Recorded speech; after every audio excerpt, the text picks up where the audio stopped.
Gostaria de convidá-lo a abrir a Bíblia no Evangelho, segundo escreveu Mateus, capítulo 20, a partir do versículo 1. Nós leremos do versículo 1 até o versículo 16.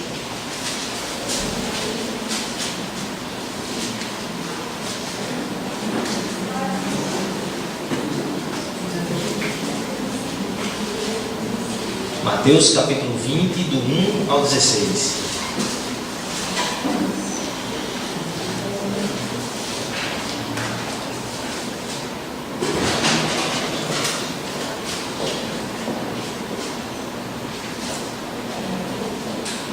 Diz assim a palavra do Senhor: porque o reino dos céus é semelhante a um dono de casa que saiu de madrugada para assalariar trabalhadores para a sua vinha. E tendo ajustado com os trabalhadores a 1 denário por dia, mandou-os para a vinha.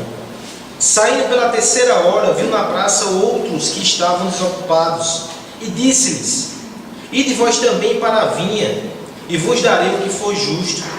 Eles foram. Tendo saído outra vez, perto da hora 6ª e da hora 9ª, procedeu da mesma forma. E saindo por volta da hora 1ª, encontrou outros que estavam desocupados, e perguntou-lhe Jesus: por que estivesses aqui desocupados o dia todo? Responderam: porque ninguém nos contratou. Então lhes disse: ide também vós para a vinha. Ao cair da tarde, disse o senhor da vinha ao seu administrador: chama os trabalhadores e paga-lhes o salário, começando pelos últimos, indo até os primeiros. Vindo os da hora 10ª, recebeu cada um deles 1 denário. Ao chegarem os primeiros, pensaram que receberiam mais, porém também estes receberam 1 denário cada um. Mas tendo recebido, murmuravam contra o dono da casa, dizendo: estes últimos trabalharam apenas 1 hora, contudo os igualaste a nós, que suportamos a fadiga e o calor do dia. Mas o proprietário, respondendo, disse a um deles: amigo, não te faço injustiça. Não combinaste comigo 1 denário? Toma o que é teu e vai-te, pois quero dar a este último tanto quanto a ti. Porventura não me é lícito fazer o que quero com o que é meu? Ou são maus os teus olhos, porque eu sou bom? Assim, os últimos serão os primeiros, e os primeiros serão os últimos. Porque muitos são chamados, mas poucos escolhidos. Gostaria de convidar a curvar sua cabeça mais uma vez, para que peçamos novamente a Deus que fale conosco através de sua palavra. Pai amado, Pai querido, nós te louvamos, Senhor, pelo privilégio de te servir e te cultuar nessa noite. Nós te pedimos agora, Senhor, que o Senhor fale conosco através da tua palavra, desse texto que foi lido, Senhor. Nos ajuda a entender a verdade desse Evangelho. Nos ajuda a entender as tuas Escrituras com o auxílio do Espírito. Nos ajuda a encontrar o Evangelho e a graça de Cristo aqui, para que o nosso coração seja ensinado por ela, para a tua glória, para a nossa alegria, em nome de Jesus. Amém. Amém. Meus irmãos, houve um homem no primeiro século chamado Policarpo. Policarpo, ele foi bispo de Esmina e foi um homem muito zeloso e muito fiel, ao ponto de ter sido martirizado, perseguido, jogado às feras e por fim ter o seu corpo queimado no Coliseu. Ficou famoso na história da igreja as suas últimas palavras, quando açoitado e pressionado para negar Jesus, ele proclamou a alto e bom som: por 86 anos eu tenho servido esse Cristo. Por 86 anos ele não me fez nenhum mal. Como poderia eu abandoná-lo agora? E com essas palavras ele foi para a fogueira. Nos consola saber que hoje este homem está no reino dos céus, nos aguardando. Mas nesse mesmo reino encontram-se outros personagens que não têm uma biografia parecida.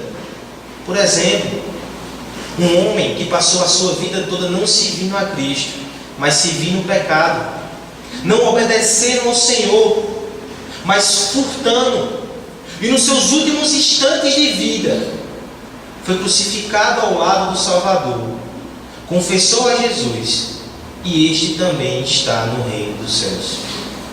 É o mesmo céu, e lá está Policarpo, e lá está o ladrão da cruz, e lá está tantos outros. Essa é a doutrina da graça. Em certo sentido, a natureza humana ela se ressente disso porque parece injusto. Não é à toa que essa doutrina ela é afastada e rejeitada por muitos. Houve um período na história da igreja em que ela foi arrancada dos púlpitos, porque os homens só ouviam sobre justiça própria, mérito, merecimento, indulgência. Pouco ou nada ouviam falar sobre a graça de Deus, porque a graça de Deus ofende a justiça dos homens. Será que olhando ao nosso redor nós não encontramos um cenário parecido, onde os homens não querem mais falar sobre graça, mas sobre o que eles fazem, o que eles podem, o que eles têm direito, e não aquele Deus que faz o que quer com quem Ele quer, que é gracioso porque quer. Nada merecemos, mas Ele é bondoso. O nosso próprio coração muitas vezes resiste a essa graça. E o texto que nós lemos vai nos mostrar isso de forma muito prática, porque nós queremos às vezes camuflar essa resistência, mas ela precisa vir à luz do dia, porque essa doutrina ela é estranha a nós. Não foi homem nenhum que criou ela. Ela veio do céu, ela foi revelada por Deus, ela faz parte desse reino tão diferente que invadiu esse mundo junto com Cristo. O evangelista Mateus, no seu evangelho, o tempo todo ele tem mostrado essas doutrinas. Mas a partir do capítulo 16, algumas doutrinas ainda mais fortes, elas são apresentadas porque a cruz está chegando perto. O capítulo 20 que nós lemos está mais perto ainda da cruz de Cristo. Então alguns ensinos, eles vão sendo revelados. Na esteira desse texto, um pouco antes, no capítulo 19, nós temos ensinos muito difíceis de entender. Por exemplo, Cristo acolhe crianças e diz que é dela o reino dos céus. Ao mesmo tempo, Cristo rejeita um jovem rico, com toda a sua aparência de piedade, com toda a sua riqueza e status sociais, ele é rejeitado. Os discípulos tomam um susto com aquilo, e Pedro logo pergunta ao Senhor: Senhor, e nós? Se é nesse homem, aparentemente tão correto, fica de fora do reino, e nós que deixamos tudo e te seguimos? No final do capítulo 19, Jesus consola Pedro e diz: todo aquele que me segue, ainda que perca pai e mãe, vai receber muito mais ainda nessa vida. Mas ele detecta nessa pergunta de Pedro uma engrenagem esquisita no seu coração ainda. É como se nas palavras do seu discípulo Cristo ouvisse um cochicho que lhe incomodou: merecimento, mérito, barganha. Nós fizemos, Cristo tem que nos dar. É por isso que o final do capítulo 19, no versículo 30, se você olha na sua Bíblia, o final dessa conversa entre Jesus e Pedro é exatamente essa grande lição. Porém, muitos primeiros serão últimos, e os últimos primeiros. Se você reparou direitinho, é assim que termina o texto que lemos lá no versículo 16. Nós temos aqui, portanto, um ensino de Cristo. Depois ele conta uma parábola e no final ele resgata o ensino. Nós já sabemos onde essa história vai terminar. É para enfatizar essa verdade. Só que essa verdade, revelada do céu, a graça de Deus, ela também vai revelar alguma coisa sobre o nosso coração, sobre quem nós somos. Por isso eu lhe convido nessa noite a meditar nesse tema, a graça reveladora de Deus. Essa graça não é só para apreciar. Essa graça não é só para admirar. Essa graça é para confrontar-se conosco, para que a gente entenda algumas coisas muito profundas. A primeira delas, nós vamos ver do versículo 1 a 9, que a graça de Deus, ela revela quem é Deus. Talvez você já tenha se deparado com o desafio de ensinar quem é Deus para uma criança, e ensinar a graça de Deus para uma criança. Se você já participou de departamento infantil, se você tem um filho em casa, ou por algum momento ensinou uma criança, você vai tentar usar alguma linguagem para que ela possa entender, para que ela possa comparar. Aqui nós temos um excelente auxílio. É o próprio Senhor Jesus Cristo, o Filho de Deus, o próprio Deus, que vai nos dar uma história que ilustra a graça de Deus. Portanto, a primeira pergunta que precisamos fazer nesse texto é: quem é Deus nessa história? O versículo 1 vai nos mostrar que Deus é o dono da vida. É uma figura interessante, mas ao mesmo tempo não tão surpreendente. Se Deus é o dono de todas as coisas, essa figura de autoridade, de pai, de possuidor, daquele que chama trabalhadores, faz todo sentido. Ao mesmo tempo, meus irmãos, essa história vai nos mostrar aos poucos como esse homem é diferenciado. O versículo 1 e 2 vai mostrar ele saindo da sua casa para contratar trabalhadores. Até aí nada de extraordinário. Era comum que os homens que trabalhavam com vinha, na época da colheita, eles contratassem diaristas para o serviço. Porque o tempo da colheita era muito pequeno. Assim que as uvas ficavam prontas, você tinha que recolher tudo, senão chuvas torrenciais chegariam e você corria o risco de perder sua plantação. Por mais então que você fosse precavido e tivesse um bom número de trabalhadores, quando chegasse a época da colheita, você precisaria sair de madrugada, como esse homem fez, e contratar diaristas para lhe ajudar naquela tarefa. É isso que ele faz. Logo cedo ele sai, possivelmente ele sai junto com o sol e vai até a praça onde os diaristas estavam ali à disposição. Tomamos a informação que ele contrata alguns deles no versículo 2, mas já aqui é uma informação muito interessante. O texto vai nos informar o preço que foi acertado: 1 denário. Só para senso de proporção, 1 denário era equivalente à diária de um soldado romano, um dos assalariados mais bem pagos do Império Romano. Nenhum trabalhador rural ganhava 1 denário. Um diarista, então, que era uma das classes mais frágeis economicamente de Israel, nem de longe ganharia 1 denário. Então imagine a felicidade daqueles primeiros funcionários. Era possivelmente 5 horas da manhã, mas eles saíram felizes para trabalhar na vinha daquele senhor. Ao primeiro momento você diz: então ele é um homem generoso, possivelmente um bom administrador. Ele sabe que aqueles funcionários, ganhando bem, bem motivados, vão render mais. Mas calma, a história vai avançar e talvez coloque um pouco em dúvida essa avaliação que ele é um bom administrador. Porque olha o que acontece. O texto vai prosseguir e vai dizer que às 9 horas ele retorna à praça. O versículo 3 vai dizer: na terceira hora, para nós, 9 horas da manhã. Ele vai às 9 horas da manhã, ele contrata mais trabalhadores e manda para a vinha. Como se não bastasse, ele volta ao meio-dia, contrata mais trabalhadores para a vinha. Quem olha de longe vai pensar: esse homem ele não conhece o seu campo direito. Por que ele não contratou esse pessoal todo logo cedinho? Mas ele vai. Nos parece que a questão aqui é muito mais a necessidade daqueles homens de trabalho do que realmente dele.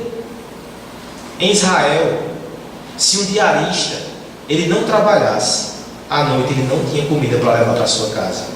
Não havia nenhum tipo de proteção social, de INSS. Eles não tinham nenhum seguro. Sabe como podemos afirmar isso de forma muito clara? Porque o versículo 6 vai dizer que aquele homem chegou na hora 1/10. O expediente se encerrava daqui a 1 hora. 5 horas da tarde, 6 horas baixava a porta da vinha. Lá vai esse homem atrás de trabalhadores de novo. E aqui o discurso ele é até mais prolongado, porque ele pergunta àqueles homens: por que vocês estão aqui? Porque ninguém os chamou. E eles vão dizer de forma expressa: nós estamos aqui o dia inteiro e não fomos contratados. Possivelmente já não tinham esperança. Possivelmente já estavam pensando como chegariam em casa de mãos vazias. Aquele homem diz: vão trabalhar, vão para a minha vinha, eu contrato vocês. O mais surpreendente é que no versículo 8, ao cair da tarde, no fim do expediente, ele chama o seu administrador e diz: pague primeiro os últimos, e só depois você paga os primeiros. Talvez aqueles últimos faziam as contas na sua cabeça, pensando que ganhariam pouco. De repente eles recebem na sua mão 1 denário. E ele sai pagando todos os últimos com o mesmo valor que acertou com os primeiros. nós vamos ver as consequências e a repercussão disso. Mas antes eu gostaria de analisar um pouco mais a conduta desse homem. Que nome você daria a esse Senhor ilustrado aqui? Talvez generoso, mas eu gostaria de afirmar que ele é mais do que isso. Em primeiro lugar, o seu salário foi extraordinário. Ninguém em Israel pagava o que aquele homem pagava. Em segundo lugar, ele vai constantemente ao mercado atrás de trabalhadores. Isso revela uma postura de misericórdia, como se ele não quisesse deixar ninguém na praça sem trabalho, sem pão. Em terceiro lugar, quando ele contrata os homens ao final da tarde, o registro histórico-cultural aqui possivelmente diz que aqueles homens eram idosos, aleijados, rejeitados, homens que eram excluídos, mas ele os contrata. E por fim, em quarto lugar, ele paga cada um deles um denário. Você está percebendo o que ele fez? Ele não pagou eles segundo o trabalho deles. Aqueles que trabalharam 1 hora só não mereciam um denário, mas ele não pagou segundo o merecimento. Ele pagou segundo a necessidade, porque aqueles homens precisavam de denários para comprar pão e alimentar a sua família. Não importa o que fizeram, não importa o que mereciam, importa o que eles precisavam. E aquele homem deu o que eles precisavam. Só há um nome para caracterizar um homem assim: gracioso. Esse homem é gracioso. Ele não se move por merecimento, ele se move por necessidade, ele se move por graça. Imaginemos nós aqui que nesse final do ano, quando as empresas e o comércio costumam contratar trabalhadores temporários para dar conta da demanda, quando vai chegando o Natal e as comemorações. Imagine que algum de nós aqui que é empresário contrata muitos trabalhadores, mas a esses trabalhadores ele paga o salário acima da média de mercado. Esses trabalhadores recebem todas as bonificações que os outros que são funcionários efetivos recebem. Esses são tratados iguais aos outros e por fim recebem décimo, recebem férias. Aí você vai dizer: isso não existe. De fato, entre os homens isso não existe, talvez isso quebrasse sua empresa. Mas Deus tem recurso de sobra. Deus não é mesquinho, Ele é rico e abundante em tudo que tem, e Ele é um Deus gracioso. Ele chama pecadores como nós para a sua vinha, para o seu serviço, e nos recompensa com muito mais do que merecemos. A graça de Deus revela quem é Deus. Deus não é simplesmente alguém que fica distante, alguém que fica vendo como o mundo funciona e vai retribuir cada um segundo o que cada um faz. Os deuses das divindades por aí, falsos deuses, são assim. O nosso Deus não é diferente. Ele acolhe o fraco, Ele protege o convalido, Ele perdoa pecadores, Ele derrama a sua graça em quem não merece. Esse é o nosso Deus. Essa doutrina é maravilhosa, porque quando a igreja perde a doutrina da graça de Deus, ela deixa de contemplar e admirar quem é o seu Salvador. Ela perde de vista esse Deus que é grande em poder e glória, mas não é distante, mas não se afasta da criação, é misericordioso e não destrói pecadores, é totalmente santo, totalmente puro, mas mesmo assim Ele é paciente com os pecadores até que se arrependam e os purifica mediante o sangue do seu Filho, um alto preço. Esse Deus que é digno de todo louvor, toda adoração, mas em Cristo suportou toda humilhação e todo desprezo para nos conquistar por louvor da sua glória. Esse é o nosso Deus gracioso. A distância que havia entre nós e Ele foi rompida através da cruz. A cruz é o elo que nos liga ao Pai, é o canal da graça de Deus que nos encontra. Não perca de vista a doutrina da graça. Ela revela quem é Deus. Você precisa ter a imagem desse Deus no seu coração para que você adore, para que você enfrente as provações, para que você confie nele nas adversidades. A graça de Deus revela quem é Deus. Se tem uma coisa que precisamos aprender com a reforma protestante, é deixar essa verdade aqui encravada nesse púlpito, encravada no nosso coração. a graça de Deus revela quem é Deus. Em segundo lugar, a parábola vai avançar e nos vai mostrar que a graça de Deus também revela quem é o homem. E aqui nós temos um contraste triste. Essa é uma daquelas parábolas que a gente lê assim e diz: ó Senhor, porque não terminou no versículo 9? Porque no versículo 10 em diante vai ter uma vergonha tão grande aqui. E o pior é que o nosso coração se identifica com isso, se a gente for honesto. Por favor, tente entender os argumentos desses homens que se ressentem contra esse Senhor. Lá estão os trabalhadores, que são os primeiros. Perceba que a parábola, na hora de falar sobre pagamento, ela não vai citar aqueles que chegaram de 3 horas, de meio-dia, de 11 horas, não. O que interessa são os últimos e são os primeiros. É para fazer um contraste. Está lá os primeiros. Eles observam e veem os trabalhadores que chegaram por último recebendo 1 denário. Imagine as contas que eles começam a fazer na cabeça. Mas rapaz, se eles trabalharam 1 hora e ganharam 1 denário, eu trabalhei 12, vou ganhar 12 denários. Vou passar 15 dias em casa descansando e está lá o pão por menino. Eles fizeram essas contas na cabeça. Imagina a decepção quando o versículo 10 narra que pensaram que receberiam mais, porém cada um destes receberam 1 denário cada um. O seu raciocínio foi frustrado.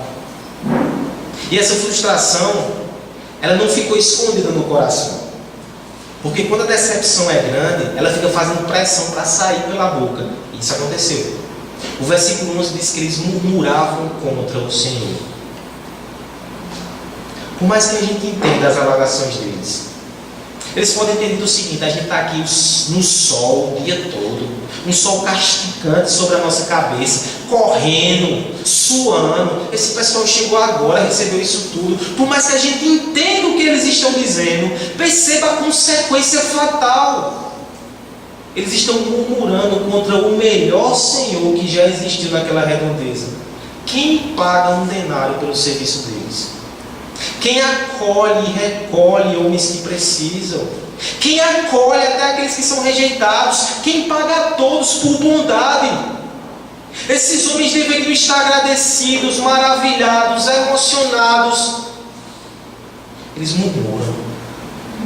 Eles maldizem aquele homem. A que ponto eles chegaram? A que ponto nós chegamos muitas vezes? De reclamar daquele que é o Senhor de toda graça, porque achamos que merecemos mais.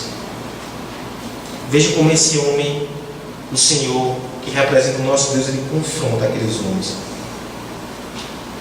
Versículo 13: Amigo, não te faço injustiça. Não combinaste comigo 1 denário? Olha como ele vai no ponto. Aquilo que eu disse que eu ia te dar, eu te dei. Nem 1 centavo a mais. Se tem alguém que perdeu dinheiro aqui nessa transação, adivinha quem foi? Eu escolhi perder para dar. Eu escolhi sofrer o dano para que esses homens fossem abençoados. É isso que te incomoda? Que eu esteja abençoando quem não merece, como se você fosse grandemente um merecedor. No versículo 14, aqueles homens são afastados da presença do Senhor. Toma, pega o que é teu e vai embora. Eu quero dar tanto quanto eu dei a ti. Não é lícito que eu faça isso com aquilo que é meu. Não é lícito se é meu. Ou então os teus olhos são maus, porque eu sou bom. Esse versículo 15, ele usa uma expressão aqui cultural. Para o judeu, olhos maus é inveja. O olho de Deus, o olho do Senhor aqui é o olho bom, que olha para a necessidade e ajuda. Por causa desse olho bom, os olhos daqueles homens foram olhos maus. Sabe o que é doloroso nessa parábola? É porque ela não foi dita para fariseus.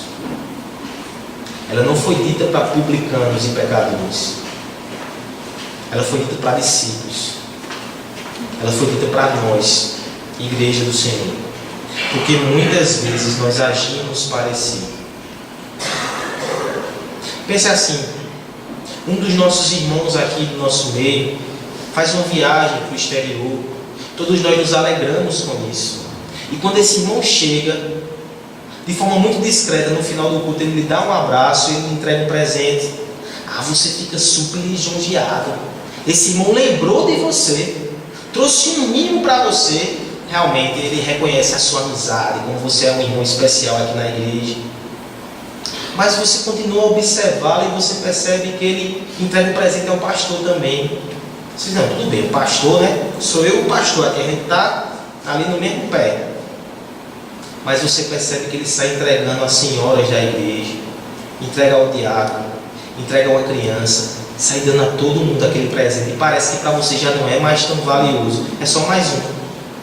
Você está igual a todos aqui. O golpe final é quando você percebe ele indo no meio da rua e tem um homem lá na sarjeta, talvez tenha vindo de uma farra, de uma festa. Ele vai entregar o presente daquele homem também. Isso é ultrajante. Como é que pode? Ele está comparando todos nós, aquele homem, até o pastor. Isso é um absurdo. Os presentes que são dados já não são mais motivo de alegria, mas motivo de inveja, ressentimento. Porque o que dói na gente é ser igualado aos outros. Se os outros tivessem recebido os presentes melhores, talvez o nosso coração não tivesse sido ofendido. A graça de Deus, tão linda, tão maravilhosa, tão generosa, ela é capaz de causar isso no nosso coração. E sabe o que isso mostra? Quem nós somos. Como estamos distantes de Deus. E quando a gente se compara aqui entre os homens, é certo que a gente pode se achar até um bom cristão. Mas quando a gente se compara com Deus e com sua graça, é impossível não perceber como somos pecadores. É por isso que tem igreja que prefere deixar a graça de fora, porque ela é bonita, mas ela confronta. Porque diante da graça de Deus nós precisamos perguntar: quem somos nós? Enquanto Deus, que é santo, santo, santo, tem misericórdia de pecadores, nós que somos pecadores somos implacáveis. Julgamos, sentenciamos e executamos os nossos irmãos, muitas vezes com base em preferências nossas, em julgamentos nossos. Enquanto Deus, que é totalmente glorioso, tem compaixão e se relaciona com pessoas pequenas como nós criamos classes, status e nos julgamos superiores aos outros. Ignoramos que somos todos iguais e vivemos numa ilusão. A grandeza de Deus é mais compassiva do que a nossa mania de grandeza, que não corresponde à realidade. Todos somos pó e voltaremos para o pó. Diante de Deus, todos somos pecadores. Todos carecemos da mesma graça. Por isso nós precisamos quebrar essa face. Não somos melhores do que ninguém.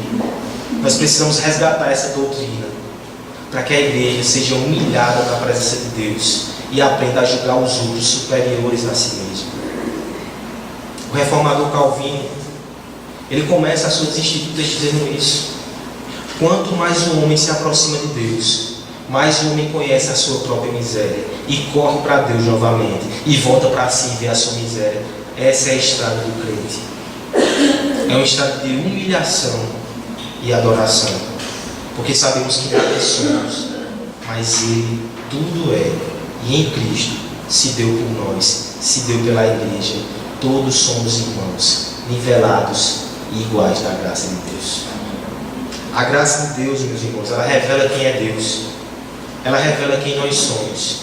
E por fim, um último ensino desse texto: ela revela quem é o homem diante de Deus, nos prova e nos testa. O versículo 16 termina com aquele mesmo ensino que estava lá no primeiro versículo. Assim, os últimos serão os primeiros, e os primeiros serão os últimos. Veja como essa é exatamente a figura da parábola: os últimos e os primeiros. Porque muitos são chamados, mas poucos escolhidos. É interessante quando a gente compara esse texto com o Evangelho de Marcos. O Evangelho de Marcos vem narrando as mesmas situações: crianças, o jovem rico, a conversa de Cristo com Pedro. E aí ele dá esse ensino: os últimos serão os primeiros serão os últimos, mas não conta a parábola. Só Mateus conta essa parábola. Nós precisamos nos perguntar diante dessa situação, por que isso? Possivelmente é porque Mateus escrevia para judeus, e os judeus precisavam ser corrigidos nisso. Os judeus tinham uma parábola bem parecida com essa que Cristo conhecia. Na parábola dos judeus, eles eram os primeiros. Os gentios, os descrentes, aqueles que eram evangelizados, eles eram os últimos, que chegavam no final do dia. E quando Deus voltava como o Senhor da vinha, adivinha que ele parabenizava e destacava? Os primeiros. Cristo pega e inverte. Como quem diz: vocês estão entendendo tudo errado. Não é assim que funciona no reino de Deus. Aqui não tem primeiro, aqui só tem último. Aqueles que estão nos primeiros lugares, eles estão correndo um risco gigante, porque eles podem estar enganados.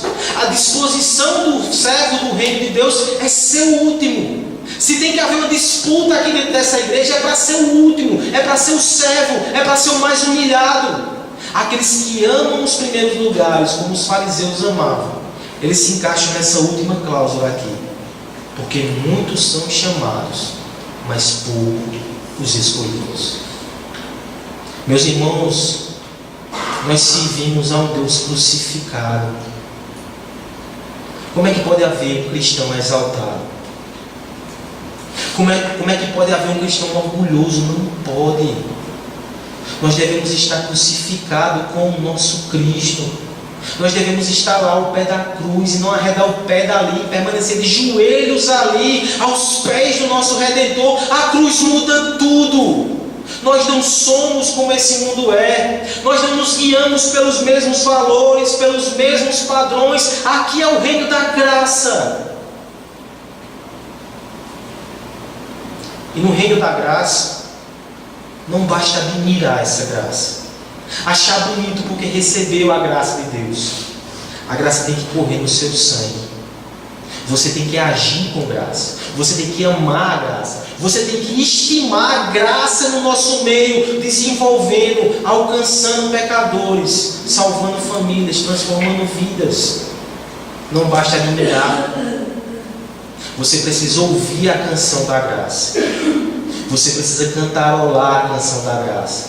Você precisa dar as mãos com seus irmãos e todos juntos dançarem nessa sinfonia, fazendo o coral da graça de Deus no meio ao mundo de trevas. É para isso que Ele deixa a sua igreja aqui, porque nesse mundo não há graça. A igreja é a embaixada da graça de Deus no meio do mundo.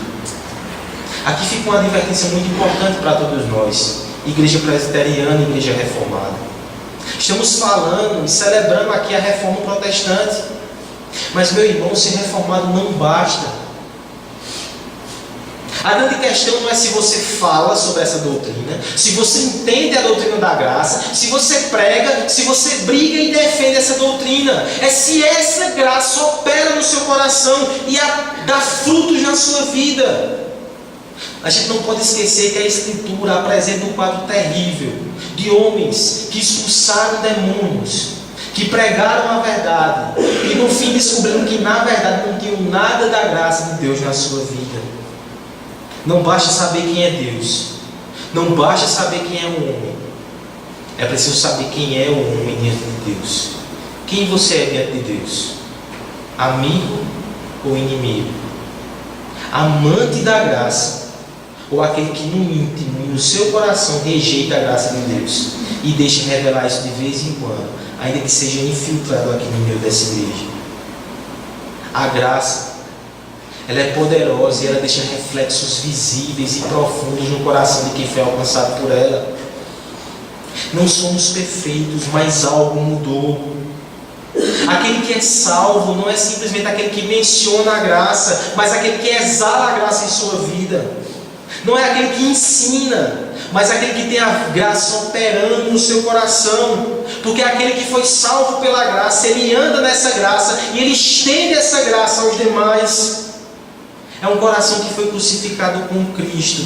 É um coração compassivo diante dos homens.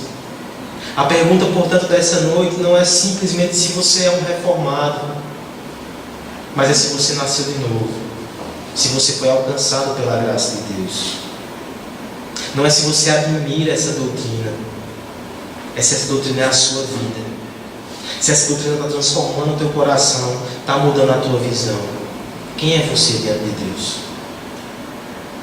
A parábola, ela foi usada pelo Senhor Jesus Cristo para ilustrar essa doutrina, para corrigir os ensinos errados no coração dos discípulos e nos nossos.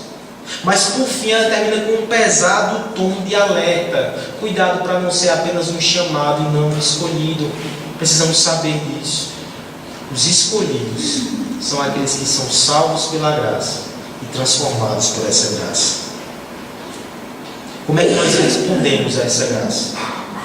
O texto vai nos indicar 3 caminhos e 3 respostas. A primeira delas: olhe para o seu coração e tenha humildade e gratidão. É preciso reconhecer que nós não temos direito a nada. Deus é tão grande, tão perfeito, tão maravilhoso, a gente é tão pequeno e tão finito, que a gente pode fazer 1000 coisas para Ele, mesmo assim é pouco. Então a gente não tem que ficar com uma posição orgulhosa, como se Deus estivesse em dívida para conosco, ainda mais porque somos pecadores, e a Escritura diz que o preço do pecado, o salário do pecado é a morte. Ora, um denário. Eu não mereci um denário, eu mereci um inferno. Nunca esqueçamos isso. Mas Cristo nos deu o dom da vida, que é muito mais do que um denário. Ele pagou o preço em nosso lugar. E sabe como Ele fez isso? Hebreus vai dizer: Ele se tornou semelhante aos seus irmãos, para ser misericordioso e sumo sacerdote. Olha o que Cristo fez por nós. A gente se ressente quando os outros nos comparam. Cristo se comparou a nós para nos salvar. Ele se humilhou por nós. Ele é a manifestação mais perfeita da graça de Deus. Por isso que no nosso coração nós façamos, como disse um pastor do passado, que no inferno seja escrito com letras garrafais: merecido, mas que na porta do céu se escreva: dom gratuito de Deus. É pela graça que somos salvos e somos alcançados. A humildade é o que se requer de nós. Gratidão é a única resposta possível a esse Deus tão maravilhoso. Graça e gratidão. Essas palavras, elas não têm que estar próximas só no dicionário, não. Tem que estar na nossa boca, tem que estar no nosso coração. Aquele que é agraciado por Deus tem que ser um homem mais agradecido. Se você foi abençoado por Deus, se você foi salvo pela graça, humilhe-se diante dele e seja extremamente grato no seu coração. Estamos aqui com essa igreja se alegrando por mais um ano de vida. Seja grato, porque aqui a graça de Deus tem triunfado sobre o pecado, a graça tem triunfado sobre o juízo aqui semanalmente, o Evangelho tem sido proclamado e nós, pecadores, estamos incluídos nesse povo pela graça. Seja agradecido. Essa é a primeira resposta: humildade e gratidão. Olhe para si mesmo e seja humilde e grato. Segunda resposta: olhe para Deus e o adore e o siga. É sempre um desafio no coração do crente adorar a Deus, porque as coisas ao nosso redor distraem a nossa atenção, mas Ele merece o mais puro e sincero louvor, aquela adoração que vem do coração que está totalmente grato. Mas é uma batalha, meus irmãos. Eu vou ler brevemente um relato de um homem aqui que fala como ele lutou com isso no coração. Durante 20 anos eu tenho ensinado e acolhido a doutrina da suficiência da fé nos méritos de Cristo, pelos quais somos aceitos perante o tribunal de Deus. Contudo, aquele velho e tenaz engano me assedia de tal forma que ele descobriu uma tendência de me aproximar de Deus, trazendo alguma coisa na minha mão, achando que eu mereço a graça dele. Eu não consigo me achegar ao ponto de me lançar na sua presença unicamente confiando na graça de Deus, embora isso seja a minha maior necessidade. Sabe quem confessou esse pecado? Martinho Lutero. 20 anos depois de pregar a salvação pela graça. Nós não somos diferentes. O nosso coração fica nos enganando o tempo todinho, a confiar nas nossas obras, nos nossos méritos. E quando a gente faz isso, a gente compete com Deus por adoração. Porque se eu sou merecedor de alguma coisa, se eu sou digno de alguma coisa, eu mereço aplauso. Eu preciso reconhecer que eu não mereço nada para que eu possa louvar Ele de todo o coração. Deus fez tudo por mim. Não importa quanto tempo você tem de igreja, não importa os nossos títulos, não importa os nossos dons, não importa da nossa família, importa que fomos alcançados pela graça de Deus. É por isso que louvamos, como aquela mulher pecadora que se atirou aos pés de Cristo e com as suas lágrimas e com o seu cabelo enxugou os seus pés. Que sejamos assim, adoração profunda e sincera. Apocalipse vai dizer que os santos no céu, até quando recebem as suas coroas, eles não ficam impressionados com as coroas, eles jogam as coroas aos pés de Jesus e louvam o Cordeiro por toda a eternidade. A homenagem, ela deve seguir um mérito. É por isso que reconhecemos que no que diz respeito à salvação, todo o mérito e toda a homenagem deve fluir na direção do Deus que nos salvou. Todos os holofotes sejam virados para Ele, na minha vida, na sua vida, nessa igreja. Ele seja destacado, Ele que receba todos os aplausos, todas as canções, todas as ovações. E nós, escondidinhos ali nos bastidores, nos alegramos quando vemos Ele ser exaltado. Nós vamos lá no mastro e nós subimos a bandeira da graça de Cristo, e quando ela estiver exaltada sobre todos, a gente se curva de joelhos, humildemente adora ao Senhor, porque Ele é digno de toda a honra, atirando as coroas aos seus pés. Olhe para si mesmo e responda com humildade e gratidão. Olhe para Deus e responda com adoração e serviço. E por último, um terceiro desafio, e talvez esse o mais confrontador para os nossos corações: olhe para o seu irmão com graça e não com ciúme ou inveja.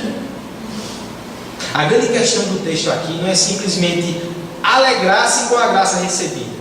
Até o homem sem Deus faz isso, quando ele recebe alguma coisa que não esperava. A grande questão aqui é alegrar-se quando o outro recebe graça, e talvez a graça que você não recebeu. É alegrar-se com uma graça, como o princípio que move o reino de Deus, como o combustível que enche os nossos tanques, como um mistério inexplicável da soberania de um Deus gracioso, que dá a quem Ele quer, como Ele quer, a hora que Ele quer, e você se alegra nisso, mesmo que você não tenha. Todos somos iguais, e compete a Deus distribuir os seus dons a quem Ele quiser. Não existe primeiro. Corra dos primeiros lugares. Fique lá no fundo. Eu me lembro aqui de outra parábola de Cristo que diz assim: quando você chega no banquete, não sente nos primeiros lugares, para que o dono da festa lhe diga: ei, tem gente mais importante, levanta e sai. Vá lá para o fim, porque se Ele te chamar, você vai vir honrado. É assim na igreja de Cristo. A gente corre lá para o fim. E se pela graça Ele nos chama, a gente vai. Se pela graça Ele chama o nosso irmão, a gente se alegra porque Ele vai. Afinal de contas, meus irmãos, aqui na igreja de Cristo, nós somos irmãos ou concorrentes? Porque irmãos, a gente protege. Concorrente, a gente vence e supera. Irmãos, a gente nutre simpatia, cuidado e cooperação. Concorrente, no máximo respeito, cordialidade. A graça de Deus transformou esse povo aqui em irmão. A graça de Deus tem que imperar no nosso meio. Até os nossos inimigos têm que ser tratados com graça. Não faz sentido viver concorrendo se Deus tem tudo. E tem graça e misericórdia em abundância para dar a todos nós. Se Ele der mais a um do que a outro, não vai faltar no seu estoque de graça. Se você precisar, se for para a glória dEle, Ele dá. Chega de concorrer. Chega de brigar por espaço. Se o nosso espaço já foi garantido na eternidade quando Ele nos elegeu em Cristo, nós não precisamos nos digladiar. Nós podemos nos alegrar no sucesso alheio. Nós podemos ter compaixão diante da fraqueza dos nossos irmãos. Nós podemos ter um amor leal que luta com eles contra o pecado deles. que até quando vê os irmãos pecando, pensa: eu poderia pecar da mesma forma se não fosse a graça de Deus. Eu vou ajudá-lo, porque eu sei que um dia eu também vou cair, ele também vai me ajudar. É a graça que deve mover os nossos corações e os nossos relacionamentos. Houve um escritor muito famoso chamado Robert Louis Stevenson. Ele escreveu o livro O Médico e o Monstro. Ele viveu no século XIX na Escócia, mas nos seus últimos anos de vida ele teve um desejo um pouco inusitado que a sua família não entendeu bem. Ele foi morar numa ilha do Pacífico chamada Samoa. Lá os homens não falavam a sua língua, eram indígenas. Uma grande preocupação que os homens tiveram foi: quando a gente chegar nessa ilha para visitar ele, como é que a gente vai encontrar o nosso amigo escritor?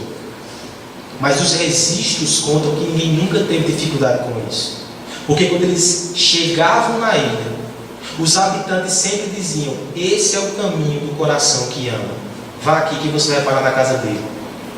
Eles não sabiam soletrar o seu nome, nem eu sei, mas eles sabiam que aquele homem amava, e por isso eles se destacavam no meio daquelas pessoas.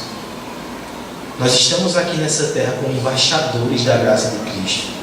Ainda que esse povo aí fora não entenda a nossa língua, não entenda a nossa pregação, uma coisa eles têm que entender: esse é o caminho da casa de quem ama. Esse é o caminho da casa de quem é gracioso. Esse é o caminho daquele que recebeu de graça e de graça dá. Esse é o caminho da pessoa que trata os outros com misericórdia e graça. E quando os homens chegarem na nossa casa, a gente vai dizer: não, aqui não é a chegada, o caminho continua, porque o caminho é Cristo. Essa não é a casa final. O meu Salvador, o Deus da graça, Ele foi preparar morada para nós. E na casa dos pais há muitas moradas. Há morada para os apóstolos e para os discípulos. Há morada para as prostitutas arrependidas. Há quartos para os mártires e reformadores, pais da igreja, mas também para os bêbados e viciados que se rendem a Cristo. Há um lar para aqueles que já nasceram no lar evangélico. Há casa para aqueles que passaram a vida toda na desobediência, mas se arrependeram no último dia. Há um lugar para pastores, presbíteros, para ateus que reconhecem que Deus existe e é digno de ser louvado. Há um lar para Policarpo. Há um lar para o ladrão da cruz. Há um lar para mim. Há um lar para você. E tudo isso por causa da graça do Senhor Jesus. Vivamos por essa graça, para a glória de Deus. Que o Senhor abençoe a sua vida.